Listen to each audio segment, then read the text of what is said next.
महात्मा उपासक डॉक्टर सोहनराज तातेड़ पुनरुत्थान और आत्मविज्ञान के बाद अब ला रहे हैं सनातन सत्य, जैसी दृष्टि वैसी सृष्टि, कुदरत, कुदरती रचना एवं कुदरत के कानून से शाश्वत सुख की प्राप्ति। लॉग इन करें www.drsohanrajtated.com, YouTube channel doctor Sohanraj Tated, play store से डाउनलोड करें mobile app doctor Sohanraj Tated. चंदेसु निम्मलयरा आयचेसु अय्यं पयासैरा सागरवर गंभीरा सिद्धा सिद्धिं मम दिशन्तु सिद्धा सिद्धिं मम दिशन्तु। हे मेरे भीतर विराजमान शुद्ध आत्मा भगवान, परम पिता परमेश्वर, मेरे आराध्य, मेरे सर्वे सर्वा, मेरा अस्तित्व, आप अजर हो, अमर हो, अविनाशी हो, अनंत ज्ञान, अनंत दर्शन, अनंत शक्ति, अनंत सुख का धाम हो। आप सागर के समान गहरे हो और हिमालय के समान विशाल हो। आप रिद्धि सिद्धि प्रदाता हो, आप मुक्ति प्रदाता हो।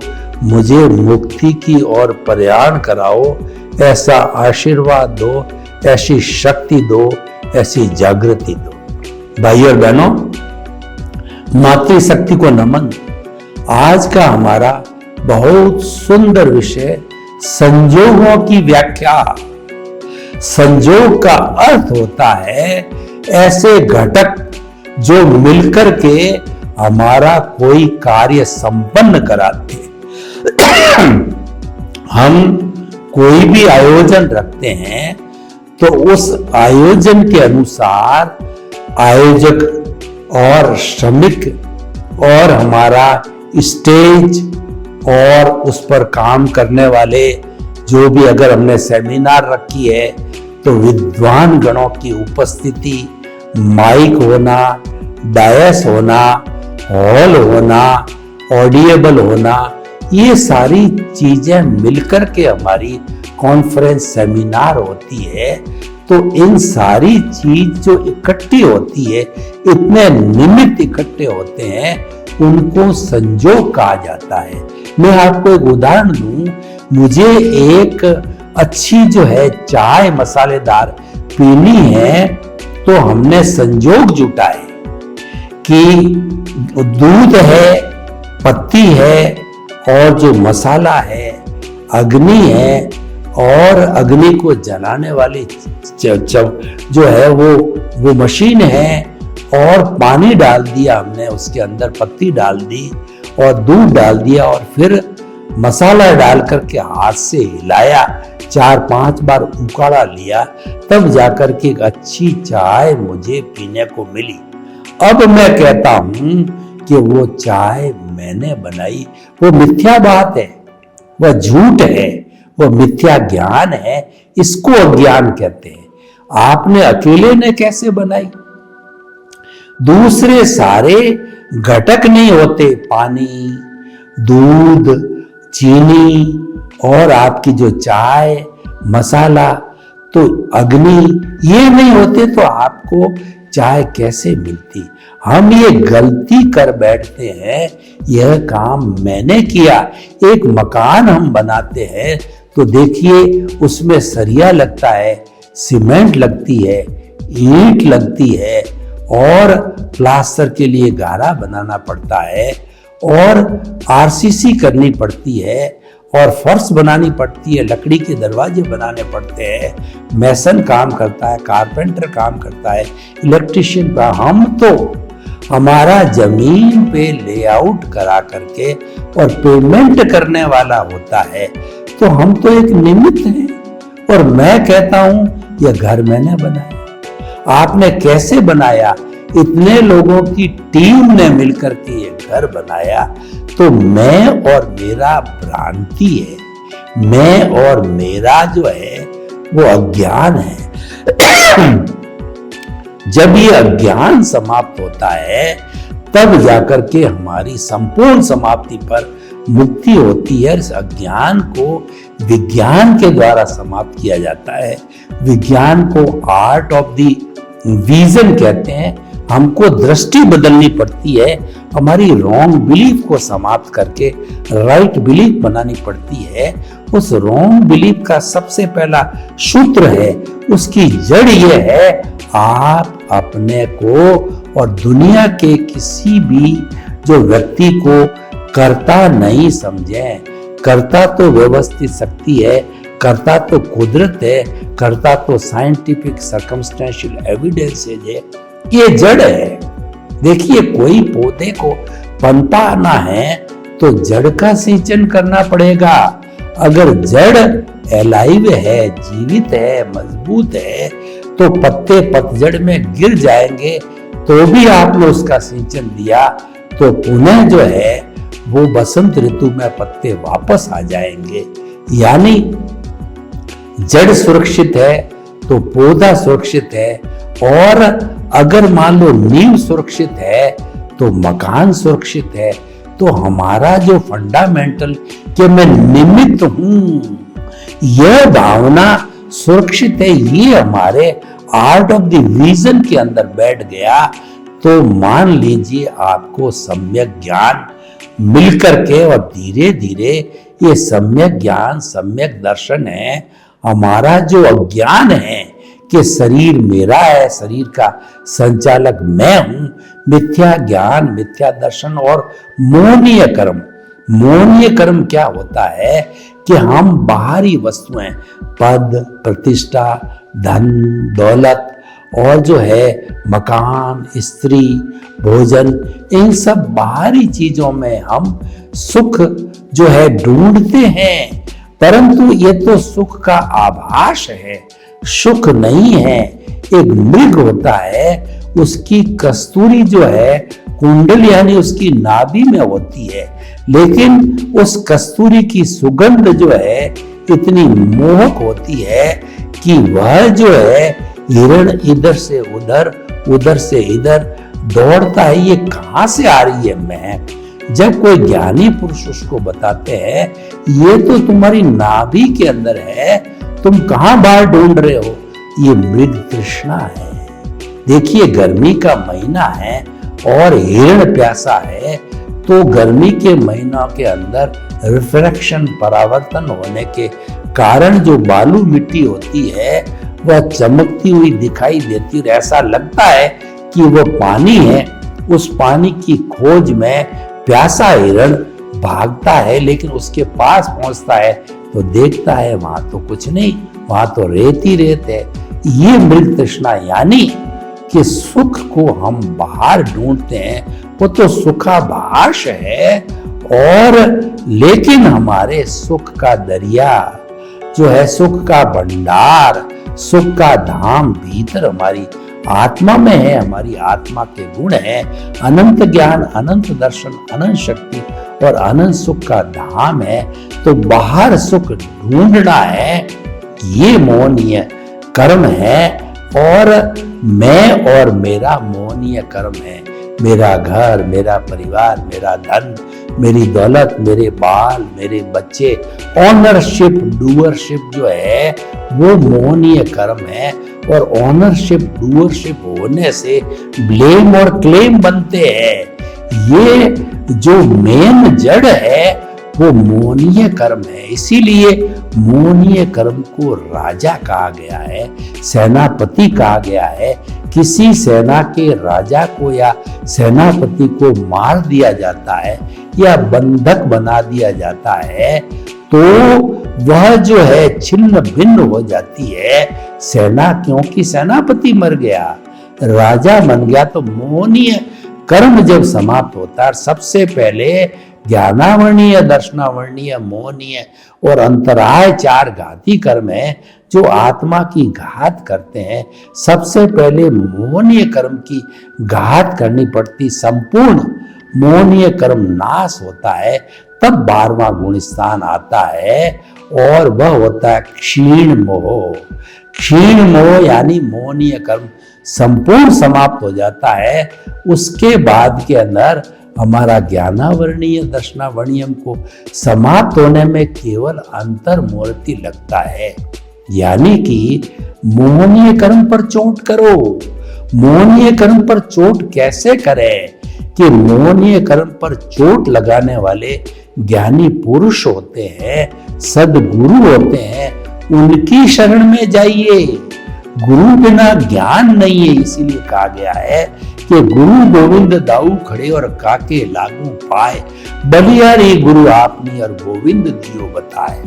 आप ऐसे सद्गुरु की चरण में जाइए, ज्ञानी पुरुष की चरण में जाइए। और वो चरण कब मिलेगा? जबकि आपका उदय और प्रारब्ध अनुकूल होगा, संजोग अनुकूल होंगे, तब जाकर के हमारा पुण्योदय होगा।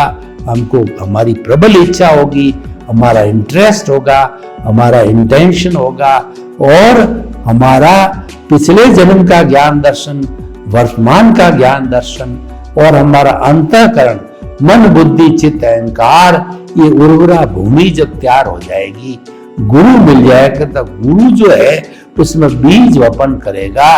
और बीज वपन ऐसा करेगा कि उसका जो जड़ है, जो मोहनीय कर्म है, उसको हमें समूल नाश करना पड़ेगा। कर्म रूपी जो है हमारा ये पौधा है, उसको समाप्त करना पड़ेगा। अगर हम जड़ को उखाड़ देंगे, पौधा स्वतः ही समाप्त हो जाएगा। तो भाइयों और बहनों, ये सारा होने के लिए क्या आवश्यक है, उस पर हम दृष्टिपात करते हैं।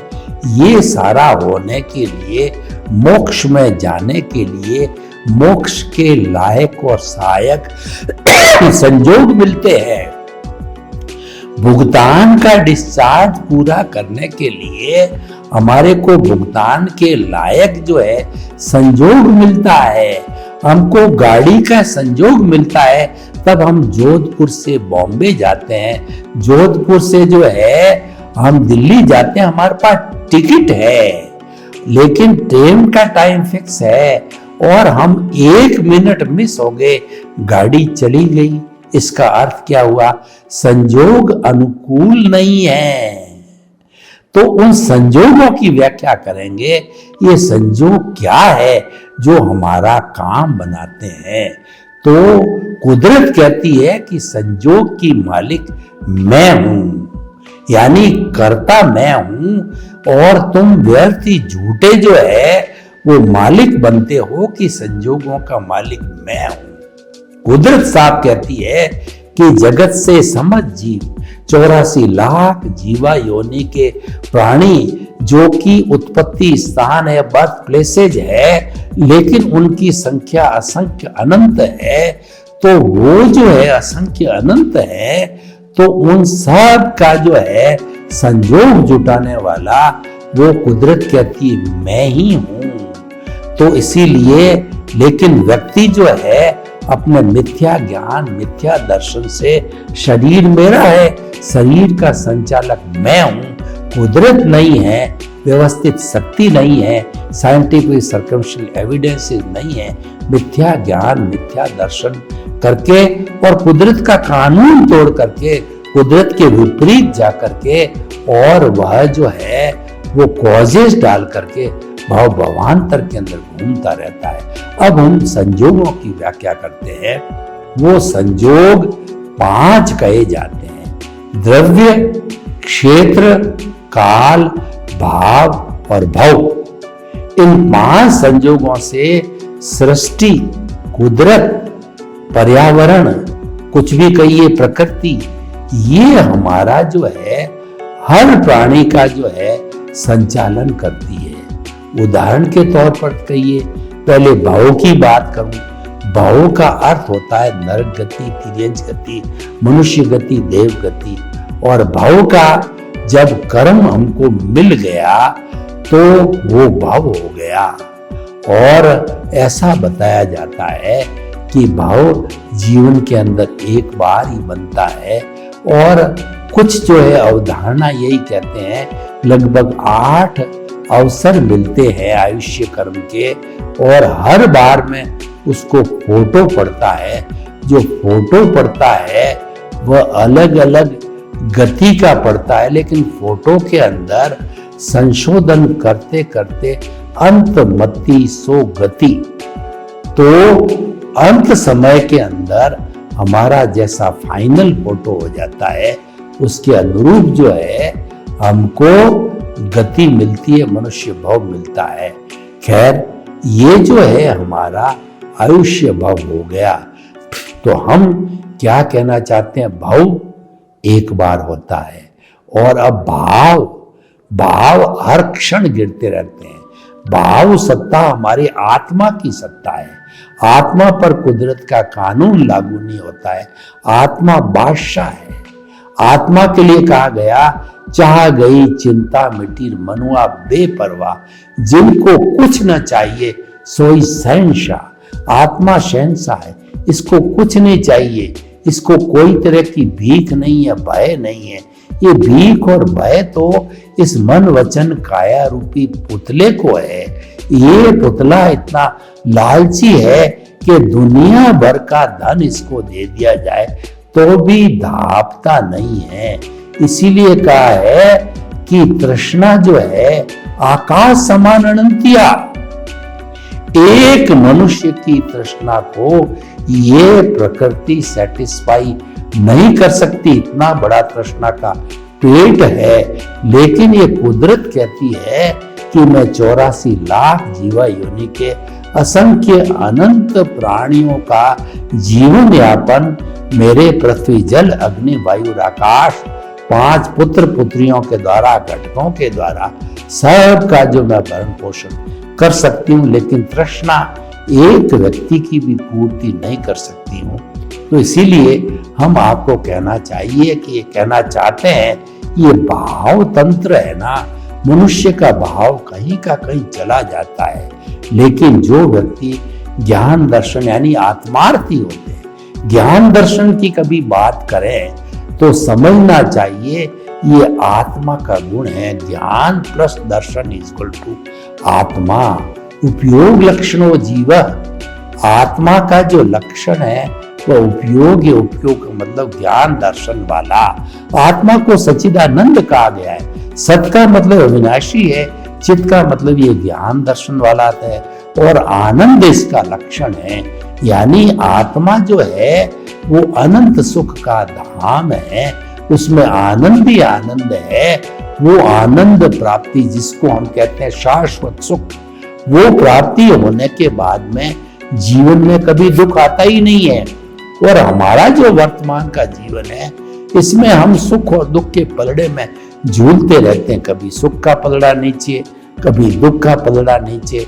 तो इस तरीके से ये पलड़े में झूलते झूलते सुख दुख धन जन्मांतर के अंदर हम ये करते रहते हैं। लेकिन जब हम एक बार शाश्वत सुख को प्राप्त कर लेते हैं उसके बाद हम भाव भ्रमण नहीं करते और हम जो है सिद्ध शिला के अंदर ईश्वर बन करके और सुख के धाम में विराजमान हो जाते हैं। वहां केवल आनंद ही आनंद है, पुनः संसार में भ्रमण करने को नहीं आना होता है। इसीलिए कहा गया है कि ये कार्यक्रम हमारा सनातन सत्य है। सनातन सत्य का अर्थ होता है कि अल्टीमेट ट्रुथ, सार्वभौम सत्य, ultimate reality of the universe. ये हमारा दृष्टि विज्ञान ब्रह्मांड के समस्त रहस्यों को उजागर करता है और जीवन जीने की नई दृष्टि देता है। उसका नाम दृष्टि विज्ञान है, उसका नाम आर्ट ऑफ द विजन है। आपकी रॉन्ग बिलीफ को समाप्त करके आपकी राइट बिलीफ क्रिएट की जाती है। राइट बिलीफ ये है कि मन वचन काया से मुक्त, ऐसा मैं शुद्ध आत्मा हूं, मैं शुद्ध आत्मा हूं, ये राइट बिलीफ है। और ये मन वचन काया मेरा भुगतान है, ये कुदरत के अधीन है, इसका नियंत्रण दूसरे के कुदरत के हाथ में है, लेकिन मेरी शुद्ध आत्मा का नियंत्रण मेरे हाथ में है। तो उसकी जो पुत्री भाव सत्ता बाहर निकल के जिसको प्रज्ञा कहते हैं, तो आत्मा का स्मरण होने पर, आत्मा का ज्ञान होने पर जब ये प्रज्ञा बाहर आती है भाव सत्ता के रूप में, तब हमारे को वह अज्ञा में नहीं जाने देती, ये सब संजोगों के अधीन होता है। तो हम संजोगों की व्याख्या कर रहे थे कि भाव यानी जैसा हमारी भाव सत्ता है वैसा वो जो है हमारा भाव डालती है। यानी कि भाव तीन तरह के होते हैं, अशुभ भाव, शुभ भाव और शुद्ध भाव। अशुभ भाव होते हैं वो हिंसा के भाव होते हैं, जिसको हम कहते हैं कृष्ण नील और कापोतलेश्या कहा जाता है। कृष्ण का मतलब गहरे काले रंग के परमाणु होते हैं, वो कृष्ण लेशिया वो गहरी हिंसा के कारण होते हैं, हिंसा के भाव होते हैं। और नील लेशिया जो है उससे थोड़ी हल्की होती है, नीले कलर की होती है, वह हिंसा झूठ कपट और झूठा माप तोल की होती है। और तीसरी कापोतलेशिया जो उससे थोड़ी लाइट होती है, वह नेगेटिव थॉट्स है, छोटी मोटी हिंसा की बातें होती है, 18 तरह के पापों की बात होती है। अशुभ भाव, अशुभ भाव से हमारे को पाप की जीवन मिलता है। और पाप का जीवन मतलब झुग्गी झोंपड़ी।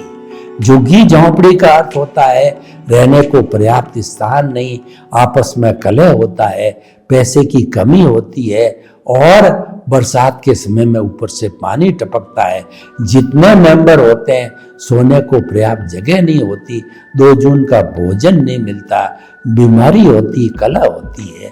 ये हमारा पापोदय कहलाता है। और उसके बाद के अंदर जो है हमारे संजोग के अनुसार जो है पुण्योदय भी होता है। तो हम अगर शुभ भाव डालते हैं, मन वचन काया की शुभ प्रवृत्ति धर्म की प्रवृत्ति कहलाती है। और धर्म की प्रवृत्ति से हमारे को पुण्य का अर्जन होता है। यह पुण्य हमको अच्छी गति में भेजता है, दुर्गति में पाप भेजता है, नरक और तिर्यंच में। लेकिन हमारा पुण्य है वो देव गति और मनुष्य गति में भेजता है। लेकिन भाइयों और बहनों, देव गति मनुष्य गति भी संसार है। ये चारों गतियां संसार है। एक तो बुरा संसार है और एक अच्छा संसार है।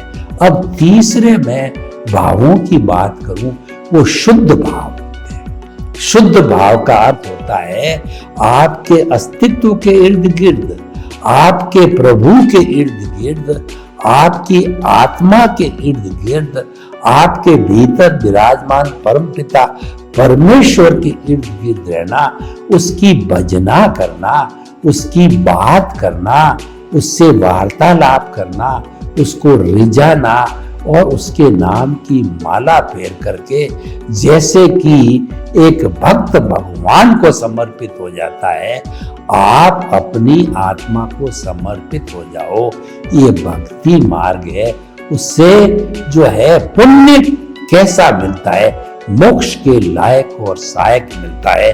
ऐसी स्थिति में कॉजेज गिरना बंद हो जाते हैं। और कॉजेज गिरना बंद होते हैं तो कुछ ही भावों में आपको मुक्ति मिल जाती है। ये सारा भावों का खेल है। तो ये हमारा भव हो गया, दूसरा भाव हो गया और तीसरा द्रव्य। द्रव्य मतलब व्यक्ति विशेष, उसको व्यक्ति को द्रव्य कहते हैं। द्रव्य के अंदर एक खोने वाला, एक पाने वाला, एक लेने वाला, एक देने वाला, एक सुख पाने वाला, एक दुख पाने वाला, ये दोनों अपने कर्मों के अनुसार द्रव्य है। और क्षेत्र का मतलब स्थान, जो हिसाब है, जिस स्थान पर भुगतान होना होता है उसी स्थान पर वो दोनों जीव लेने वाला देने वाला जाते हैं और वहीं पर उन कर्मों का भुगतान होता है, वह क्षेत्र होता है। तो द्रव्य मतलब पाने वाला और देने वाला लेने वाला व्यक्ति, वो द्रव्य हो गया। क्षेत्र जहां पर वो दोनों अपने कर्मों का लेन देन करते हैं वो क्षेत्र हो गया। और काल का मतलब वो समय मैच्योर होना चाहिए। हमारा कर्मों का बंधन होता है वो जो है हमारा प्रकृति और प्रकृति स्थिति प्रदेश और अनुभाग, स्थिति का अर्थ हो गया कितने समय तक कर्म आत्मा के साथ में रहेगा। कार्बन शरीर ये काल है, काल पकना चाहिए। आपने आज जो है आम का पेड़ लगाया और आप तुरंत ही अपेक्षा करो कि मुझे मीठे आम मिलने लग जाए, तो आम का पौधा तो 12 साल बाद बनता है। तो इस जन्म में जैसे जैसे हम कर्म डालते हैं, उस कर्म को क्रियमान कहते हैं गीता की भाषा में, और वो कर्म जाकर के हमारे कर्म शरीर के अंदर संचित हो जाते हैं, पकने को चले जाते हैं। और जब पकते हैं तो नेक्स्ट बर्थ के अंदर वो जो है वो प्रारब्ध कहलाता है, प्रारब्ध कर्म कहते हैं, उदय कर्म कहते हैं। जब राइज होता है, उदय आता है, तब उसको प्रारब्ध कहा जाता है। वो पकने को पूरा समय, एक जीवन पूरा लगता है, नेक्स्ट बर्थ में जो प्रारब्ध आता है। तो इसलिए भाई और बहनों, ये हमारा, मैं उदाहरण के द्वारा आपको द्रव्य क्षेत्र काल भाव का बताना चाहता हूं। मान लीजिए गर्मी का मौसम है, मेरे बाल बहुत बढ़ गए हैं और गर्मी लग रही है, तो मैंने भाव किए। भाव तो देखिए एक बार होता है, वो तो अगले जन्म से अर्थ होता है, उसकी बार बार व्याख्या करने की जरूरत नहीं है। द्रव्य क्षेत्र काल भाव तो हर क्षण बदलते रहते हैं। तो मैंने भाव किया कि मुझे बाल कटाने हैं, तो हमेशा जिस दुकान के ऊपर बाल कटाता हूं वहां गया, तो वहां जाकर के देखा, पता किया कि 4-5 लोग पहले से बैठे हैं। तो ये हमारा, और वो नाई नहीं है, यानी क्षेत्र तो मिल गया, द्रव्य नहीं है, मैं भी हाजिर हूं, तो हमारा काम नहीं हुआ। ये द्रव्य क्षेत्र काल भाव मिलकर के ही संजोग जुटाते, तभी काम बनता है। सर्वे भवन्तु सुखिनः, सर्वे सन्तु निरामया। लोग के जीवों को सुख मिले, शांति मिले, आनंद मिले, प्रेम मिले, सौहार्द मिले, और हम सभी जो है आपस में हिल मिल करके एक स्वर्ग की स्थापना करें। आपके प्रति मंगल भावना। ओम शांति। महात्मा उपासक डॉक्टर सोहनराज तातेड़ पुनरुत्थान और आत्मविज्ञान के बाद अब ला रहे हैं सनातन सत्य, जैसी दृष्टि वैसी सृष्टि, कुदरत, कुदरती रचना एवं कुदरत के कानून से शाश्वत सुख की प्राप्ति। लॉग इन करें www.drsohanrajtater.com, YouTube channel doctor Sohanraj Tated, play store से डाउनलोड करें mobile app doctor Sohanraj Tated.